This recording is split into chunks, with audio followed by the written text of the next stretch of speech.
Walang kawala ang 8 Chinese nationals isinagawang pagsalakay ng mga tauhan ng NBI sa loob ng isang subdivision sa lungsod Davao. Mga suspect nagpapatakbo umano ng pogo. Si Jaira Mondes ng PTV Davao sa report. Timbog ang 8 Chinese nationals na sangkot sa iligal na operasyon ng Philippine Offshore Gaming Operators o POGO sa isinagawang operation ng National Bureau of Investigation on NBI Southeastern Mindanao Regional Office sa loob ng isang bahay sa isang subdivision sa Buhangin, Davao City.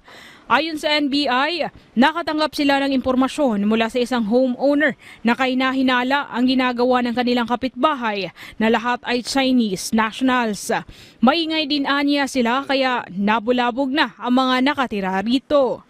Sa operasyon, nakumpiska ang 7 extension wires, 10 sets ng desktop computers at isang router na ginagamit umano sa iligal na operasyon.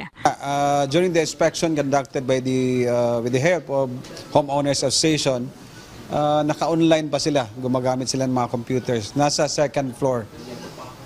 Yun nga, Monday lang natin na-receive information. Nahaharap ngayon ang mga Chinese nationals sa kasong online gambling alinsunod sa Republic Act No. 10175 o Philippine Cybercrime Prevention Act of 2012. Nakipag-ugnayan na rin ang NBI sa Bureau of Immigration para sa pagpapadeport sa mga banyaga. Panawagan ngayon ng NBI sa publiko na makipagtulungan at i-report sa kanila ang mga iligal na operasyon ng POGO sa Davao Region.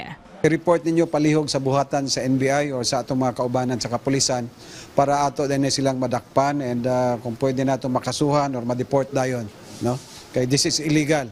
Mula rito sa PTV Davao, Jaira Mondes para sa Pambansang TV sa Bagong Pilipinas.